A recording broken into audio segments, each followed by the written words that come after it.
Maman Alexandra Rosemine a commis éviter les amis de Matondo na Batmisusu oyo bayambaki na niveau ya Canada a commis plus avec ba autorité a commis plus ko landa ba consigne ko pesa ba compte rendu et pai ya ba autorité ya mboka oyo selon les amis de Matondo bazalaki te na ebandeli ba rejoignaki bango un peu plus tard, ok? Il y a quelques internautes qui ont raison, il y a d'autres internautes qui ont tort. Toujours là, extrême audio, il y a Yemei, les amis de Matondo, et Togoya chité avec donc réaction, il y a internaute. Juste après ça, Nagobandabino avec Lisolo, il y a Kabasele, Koyanamai, Ngai, nanu na lobela kiamote kabasele ko yana mai na contexte ya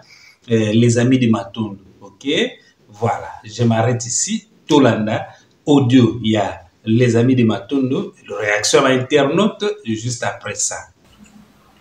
Muduko vandi samasoko na ye na se ko jouata ya koyoka ba programme tozo sala pour no kekoluka mwana ya ndeko wazana lisugi c'est parce que toka ekolela na yo.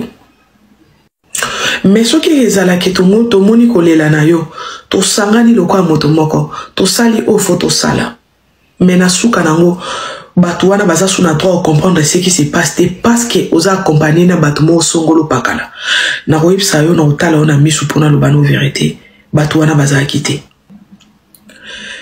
soki oyebaki ke ezali kambo moko to oyeba ngona début to lokelo to sunga to lukamwana na début mais na katikati to yebate ce qui se passe. Fallait elo mobo et Jéramé na kuzu et non elo bama na réseaux sociaux et il faut yeba na ba principe ya réseaux sociaux o nyoste bandi na réseaux sociaux et souka na réseaux sociaux au moni batu o ba webso quoi que ce soit baza kité soki bayaki après déjà comme na nzoto na temps réel na téléphone nanga to longwe wana nde bayaki na sima wana donc baza ba innocent baza kité. Baza puissant, oui. Baza gouvernement, oui. Mais na débit n'appel na yo, baza late. Omoni, batu nyonso ba osala ki te ko expliquer te et ko sale scandale, ko lobate, ko pe sa position te ko bimise lo côté. Bango te mba kufele. Pasi ozanango, yomo kam tozanango.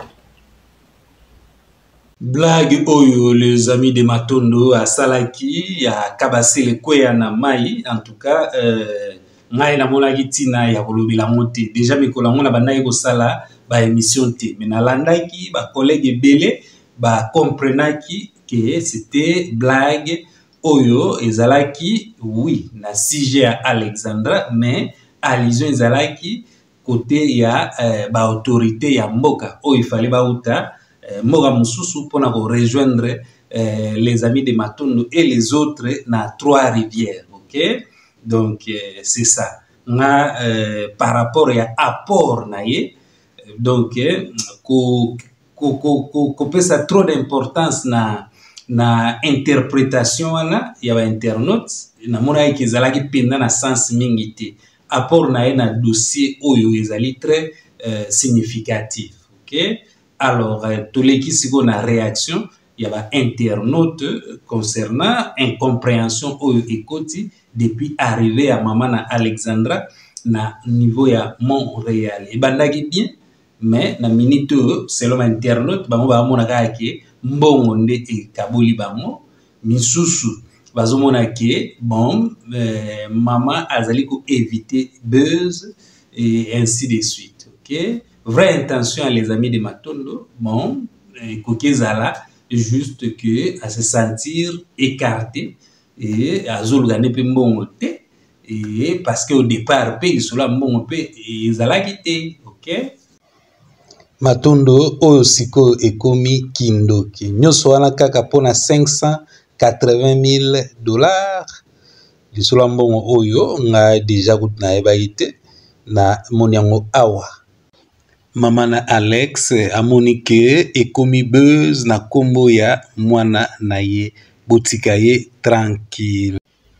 Maman to sepelaki na courage na yo mais okoki kofungola live te pour cette dame na moment oyo bo respecter douleur na ye. Voilà lisolo oya Alexandra, vraiment en tout cas ezali kosenga tokoma de plus en plus vigilant et tozala de plus en plus organisé.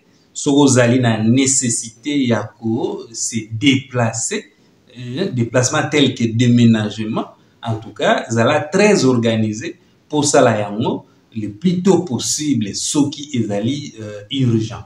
OK, les sons oyo ngai na tiré yango wana tozala vraiment très discipliné et très organisé, donc très vigilant.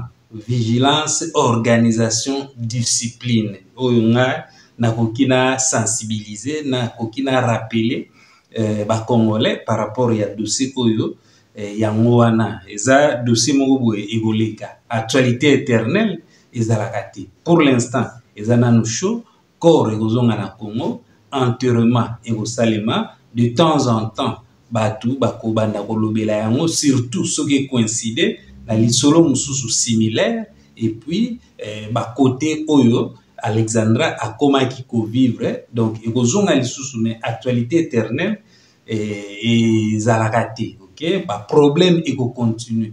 Donc vigilance, organisation na discipline. O ezaka pona ba jeune te, ezali pona batu nyonso vraiment en tout cas c'est un peu ça. C'est un peu ça, donc tout ça nanaki pour apporter mon soutien na dossier oyo et souki nenge souki, et voilà, donc c'est un peu ça. On a l'ankoloba yangwana et affecté batu ebele, même ngamoko na bandaki yango netika ka ba actualité ba nini tout ça, mais tant on vanda pena donc conscience pena zongi ke te eza ba blague te. Ezali pena ke mutu azalaki mutu amo azali susute na contexte moko boye pena, donc très flou, et tant on se rappelle que ça peut arriver à tout le monde, au mona ki tant pena ya ba blague ezali li susute. Donc ozali parents lamuka, ozali jeune yokela ba parents tambola na ekenge yebako kima.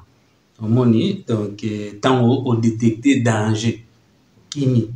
Donc, c'est un peu ça. Voilà. On a la kokina bakisa pour l'instant. Yango wana. Actualité, ya Sengwezali. Feti, ya Karen Mokonzi, le 9. Concert ya Wata, le 8, hein, le 8 novembre. Et Fali Poupa, Zénith de Lille, le 22 novembre. Donc quelques actualités ya Esengo yango wana Redi Amisi bao bazalaki ba sepelaki ba OP bazalaki te tozali kolanda yango na ba YouTube par-ci par-là. OK, très tôt matin le 3 octobre 2024, voilà, donc 3 novembre 2024. Donc merci beaucoup et bye bye.